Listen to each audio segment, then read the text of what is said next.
Oh, well, hi there, everybody. My name is Tony Grillo. Welcome to my channel, Wisconsin Hugs. And this is my dog, DJ. He's, I think, roughly about 5 years old now. I've had him since he was a puppy. He was a rescue. Got him at the Milwaukee Humane Society. And I originally bought him for a gal that I was with for a little while. And then we split up, and she decided to go back home, be with her mom in I believe, Tennessee. And so I just told her, I said, well, dog's going to stay with me. I'm going to keep him. So, because I just felt like, She worked as a nurse and worked weird hours, and she'd be gone 12-hour shifts and gone on weekends, and then when she got home, she'd just go to sleep. And I just thought, he doesn't get out much, so I just ate some peanut butter. I must have had some on my hands. He's like he's like licking the peanut butter. It's on my hands. So he's been riding in the semi truck with me for pretty much most of his, since he's been a little puppy, and he's a good companion. I love having the company. And I don't know if you can see where I am. In Minnesota, I am parked at a truck stop. Done. It's Albert Lee, Minnesota. I'm done for the night. And I thought I'd talk about Carlee Russell. And my last Carlee Russell video actually got almost 100 views. It'll probably hit 100 views soon. And, that's pretty awesome for a guy that has 300 subscribers, So, obviously there's a lot of interest in the case, especially with my little channel. I'm getting a lot of views, and people are very much following this story. I find it fascinating. I really do. The reason being is because of how outrageous the lie was, and now we find out from the Hoover, Alabama police chief today. He had a press conference, and he said that there was somebody walking outside the truck. So DJ might do a little barking, but it's said that apparently a statement from a lawyer say she had admits that there was no kidnapping. Okay, she says that there was no baby on the highway. She apparently, in her statement, the lawyer says she apologizes to the community. And she said she was alone when she did this kidnapping. So I'm gonna put him over here for a sec. So, are you done barking, DJ? All right. So, anyways, we're gonna go outside in a little bit. Okay, I'm gonna take you outside for a walk. So, what do we know about staging our own fake kidnapping? There's some pretty valuable lessons we can learn from looking at Carlee Russell. I think number one is that if you're gonna do something like this, don't Google search stuff that makes it look like you're predicting your own kidnapping. Okay, for instance, you don't Google the movie Taken. Okay, and then make a dramatic phone call to your friends saying, ah! Okay. Number two, I think, you don't want to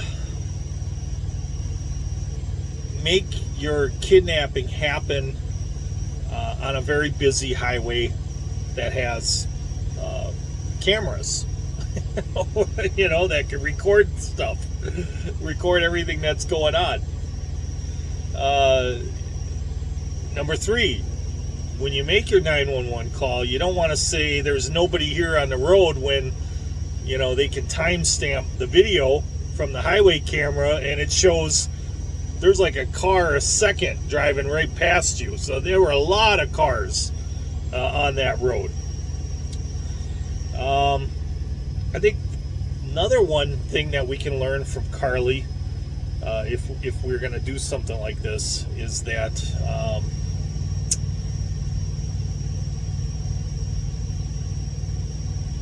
you don't want to steal stuff from your place of employment before you take off on your kidnapping. Okay, like toilet paper, and stealing money from the tip jar, or and especially if you Google search, you know, how do you take money out of a register without anyone noticing? Yeah, that's not a good thing. And pretty crazy too about that situation is that apparently her work statement, they were getting harassed really bad by the public, which I didn't get that. I didn't understand why they would. I mean, she faked her own kidnapping, so why would you harass the place that she worked at? But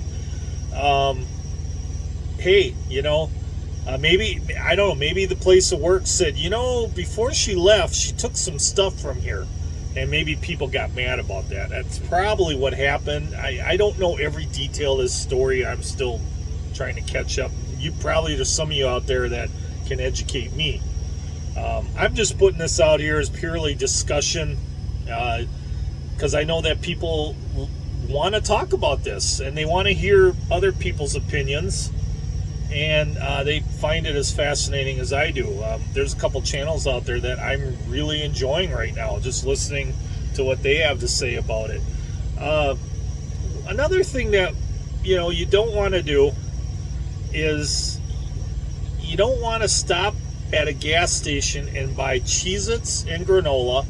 Oh, by the way,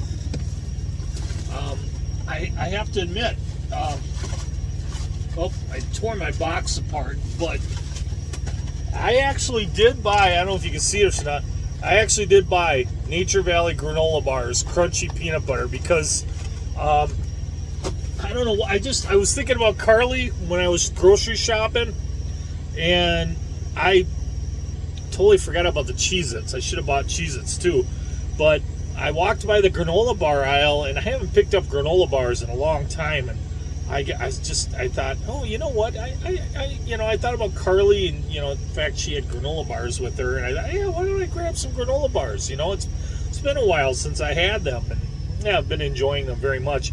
Same with Cheez-Its too. You know, they're very good as well. I guess the burning question now is, what kind of Cheez-Its did she buy? Did she buy the, you know, the white cheddar? Did she buy the extra toasty? I think they've got other ones too, like the spicy. But, you know, like one commenter on YouTube said, you know, it gets really hot in Alabama, and you probably do not want to buy the really spicy Cheez-Its, because you're going to need a lot of water to drink with that, especially on a hot day. And that might not be a good thing to do. What are some other things we learn about, you know, what not to do when you want to stage your own fake kidnapping? I know I'm missing something. I totally am missing something here.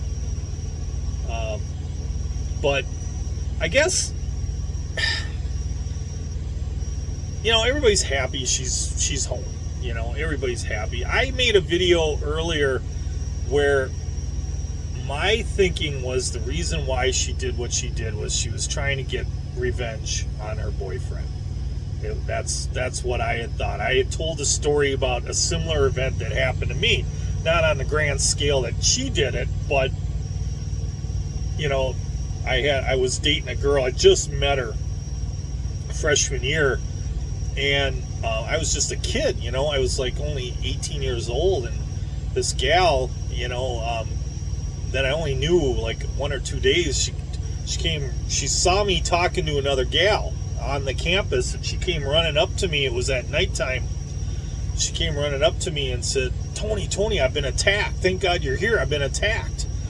And I never thought about it too, but the girl I was talking to had red hair, and her story was she was attacked by a guy with a red hoodie. It didn't even occur to me that there might be a correlation, between the red hair of the girl I was talking to and the fact that the guy was wearing a red hoodie, that attacked her. Maybe she was red, correlation. It is interesting she chose, if you're a guy and you're going to attack somebody at night, you don't wear a red hoodie. And at that time I was 18 and it just didn't occur to me she was lying. It just didn't, and now I think about it looking back at that. I mean, she finally did admit to me she lied, but this was like months and months after we kind of became a couple. And I know when she lied to me, that brought us together, and I felt really bad because I was talking to another girl and she got attacked, So I was talking to another girl and I wasn't with her to protect her. And, and then I was on the hockey team, so I going to school playing hockey, but when I could find time with her, I wanted to make sure she got to, places that on campus safely. If I was around, I'd try to help her, and it did bring, I quit talking to other girls, and she kind of, weaseled her way into a relationship with me.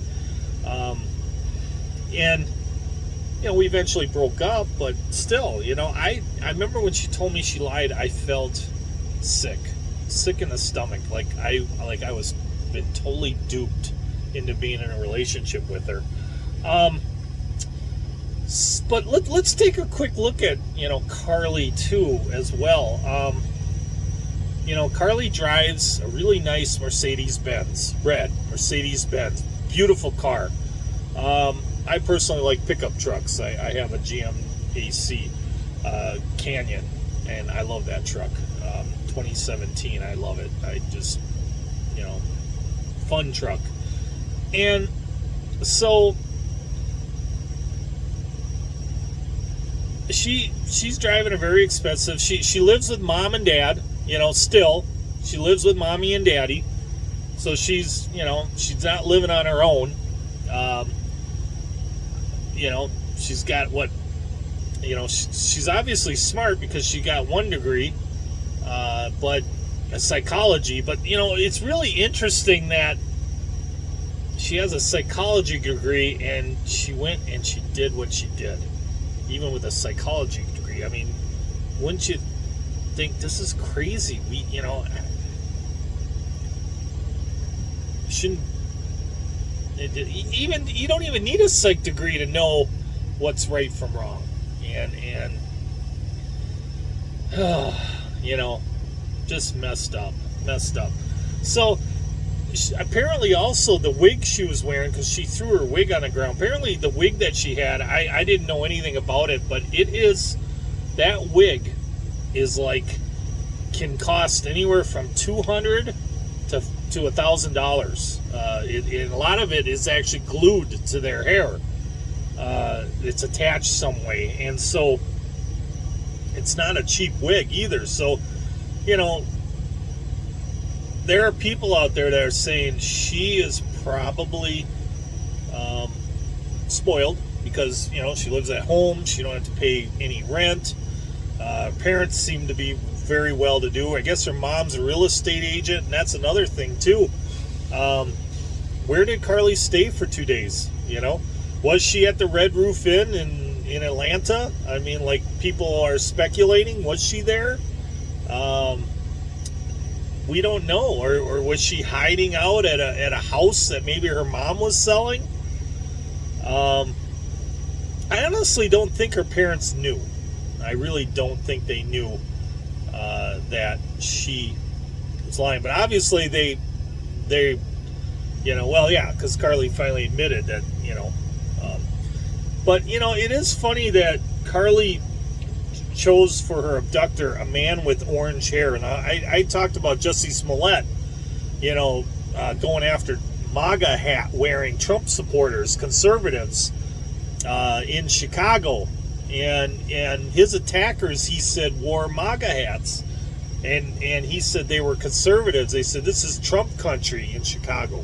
Yeah, go figure. No, it's not Trump country. But she chose for her attacker to be some older white guy with orange hair, long hair, balding. I mean, you know, Donald Trump does his hair in a comb over. I don't know if you ever see the wind or not, but when that wind whips his comb over, you know, he's balding with long orange hair. It almost sounds like she, you know, she didn't say him by name, but it almost sounds like Donald Trump was back at it again, trying to kidnap black people. I don't know too many men with orange hair. I really don't. Donald Trump's the first one that comes to my mind. So, interesting that she chose a man with orange hair to be her abductor. So,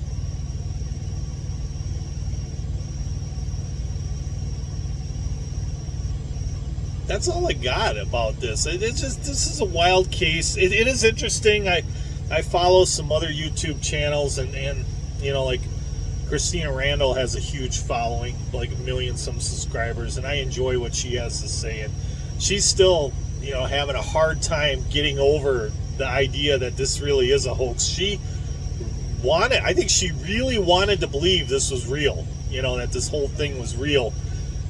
I think maybe the baby thing on the street, you know, kind of got to her, pulled on her mom's strings. It is interesting when you get that invested in a case, like when the girl I was dating in college, when she said she was assaulted, I really believed her. I believed she was assaulted until she admitted she wasn't.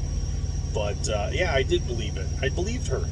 You know, and now looking back at it, you know, it was interesting too, because when I ran down, you know, when I actually talked to campus security and everything, they didn't believe the story. You know, and I was kind of pissed off at them, you know, and they just, they didn't believe it. They, you know, they said they were patrolling, and, you know, they didn't see anybody that even fit that description. They didn't see anybody wearing a red hoodie, you know. At our school, everybody, you know, we're called the Blue Golds, so a lot of the school colors are blue and gold. And so, you know, it'd be, you know, if she was smarter, she would have chose blue and gold, you know, for the color, because then it could be anybody, you know. But yeah, the campus security didn't even buy that story. I don't know if they looked at film footage or not. I really don't, but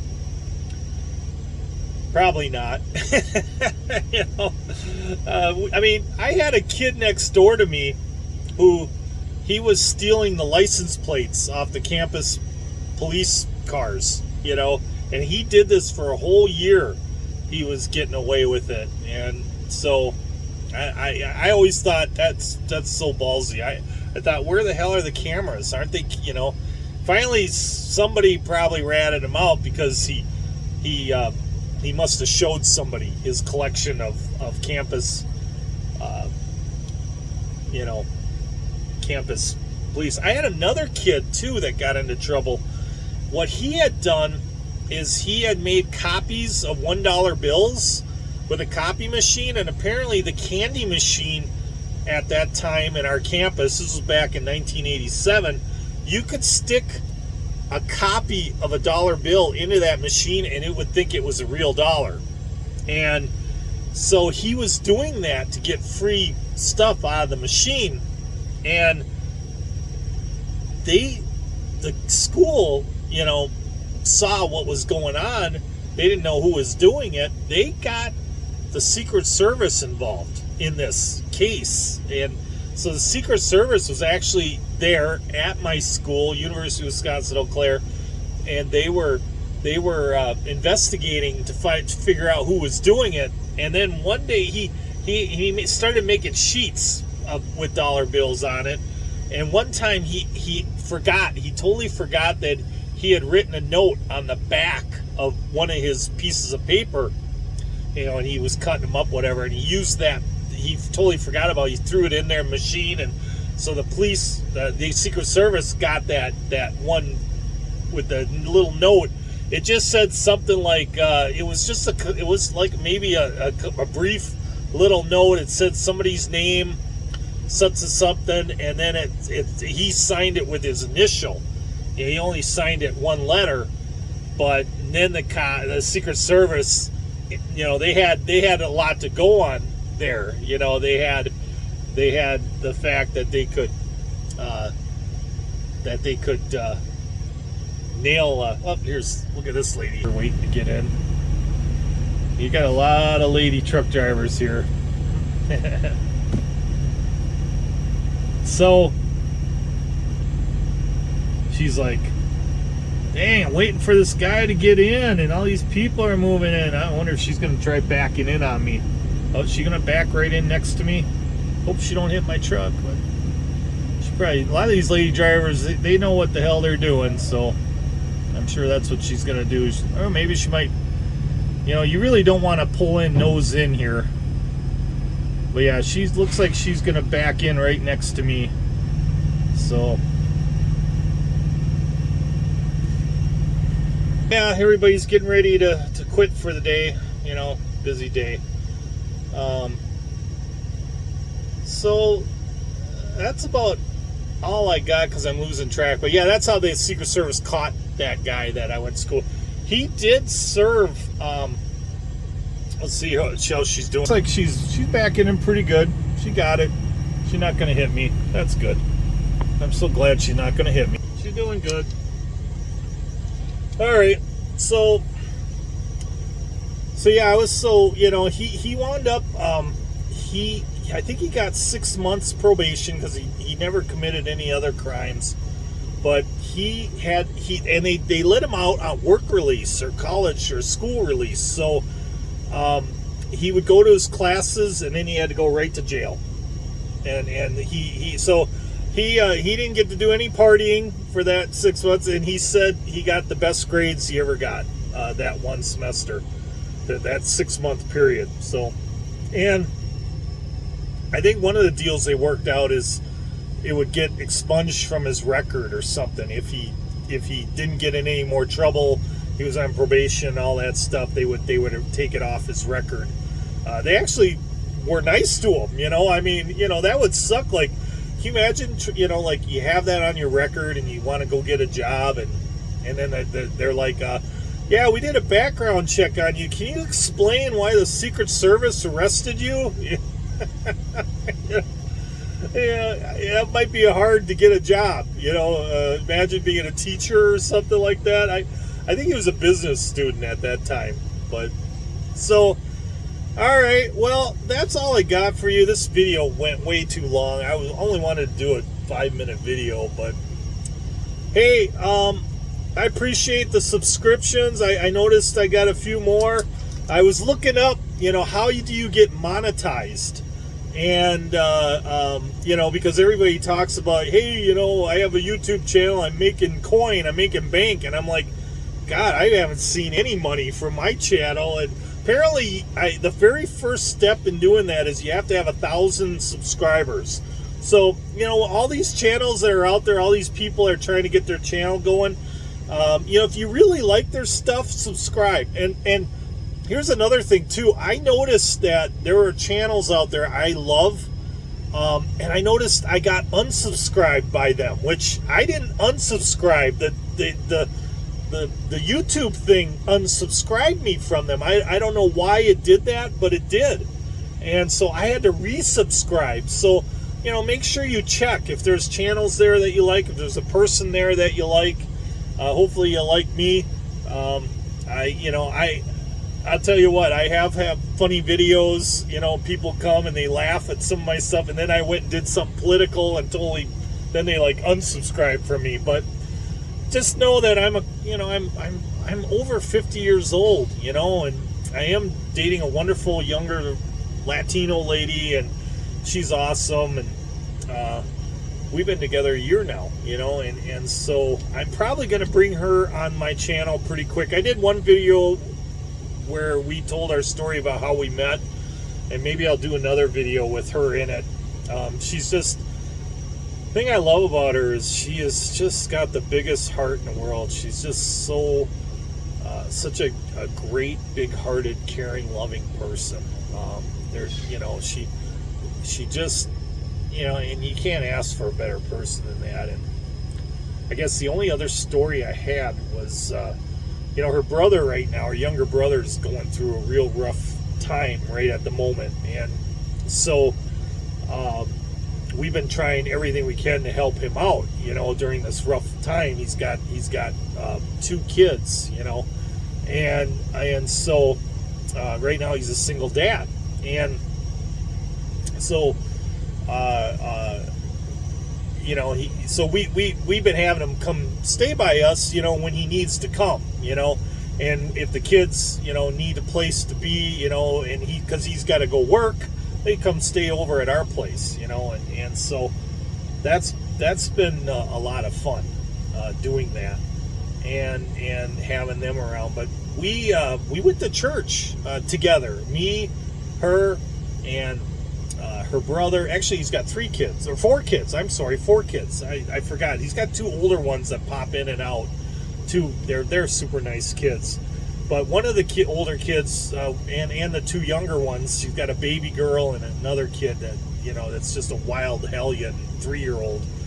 And so we took them to the church, the Ridge Church, and so they've got like daycare there for the kids. And I took him to Mass for the first time. He hasn't been to Mass or church in a long time.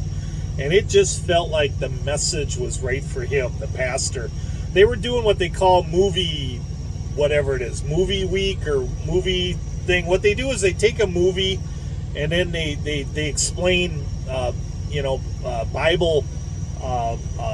They link it with Bible stuff, you know, and so they were talking about Black Panther, you know, and it was interesting because, you know, in that movie, the quote keeps showing up over and over again, you know, show them who you are. Show them who you are. And, you know, it doesn't matter how strong you are or how, you know, powerful you are. It's what's here, your heart, you know, how good of a person you are. That's your superpower. You know, that's how you make a difference in the world, is by the kindness that's in your heart, the love that you give to your family and your friends and your neighbor. The Holy Spirit, the pastor linked it with the vibranium. I think it's vibranium is that meteorite that crashed in Africa and made them, you know, technologically advanced, the vibranium. And so that is like the Holy Spirit, you know, and you use the Holy Spirit through you to show everybody who you are, you know, and what you're all about.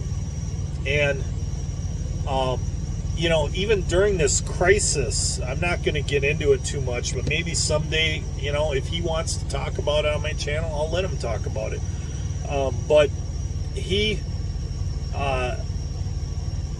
going through one of the worst things you can ever go through, but at the same time, he is just showing kindness. You know, he's not bitter at all, and he, you know, he cooks for us. He'll like mow my lawn for me. You know, he's like, you know, because I let him stay over sometimes. You know, and he wants to help out. And I'm on the road 6-7 days. You know, and so, you know, and he just, it just felt like that message was for him. And he even admitted, he said after Mass was over, he thought the message was for him. And I told him, I said, you know, the first time I ever met you, it was at the Christmas party. And you can go in my video. I have a video of it. My first ever Christmas party at my house. I just bought the house 2 years ago. And I had my first Christmas party. Her family came over to the house, you know, and I celebrated Christmas there for the first time ever. And, you know, we even had some ghostly activity going on, which I talked about in another video. but because the owner of the house had passed away, and so we thought maybe his spirit was wandering around the house. But and he was also a party animal. He loved to party, and his neighbors loved him. And I had thought that he was the reason why he was doing his ghostly activity is because he wanted one more party in the house. He wanted one more party. And then when he got a party in the Christmas, we were downstairs in his bar, his beautiful bar that he loved to entertain people. We hadn't had any ghostly activity in the house since that time. And so I felt like, he just wanted one more party before he went to his final rest. And in eternity, in heaven, wherever he, I'm assuming that's where he is. He just had such a great, kind heart. So, and his name was Mickey. But, so anyways, his brother had told me that time when he came over, his brother said, I'm the black sheep of the family, and I told him, I said, well, I don't think you're the black sheep of the family anymore. I think you're the Black Panther of the family. And so that's my video for all of you. If you like it, yeah, give me a comment. I appreciate that kind of stuff. Subscribe to my channel if you want to hear more content from me. Even you haters out there, I've been known to make fun of you in other videos. So if you want me to make fun of you, give me a hate comment. But anyways, I hope y'all have a great day, have a blessed day. Hug your loved ones. You never know when they're not going to be around anymore. And go take a hike, go enjoy nature, go see a live band, go to church. Maybe go to a church that has a rock band, like I do. I posted that in a video I put out earlier. There's a church I go to, and they have a rock band. So, all right, everybody. I got to go walk my dog. So, Wisconsin Hugs.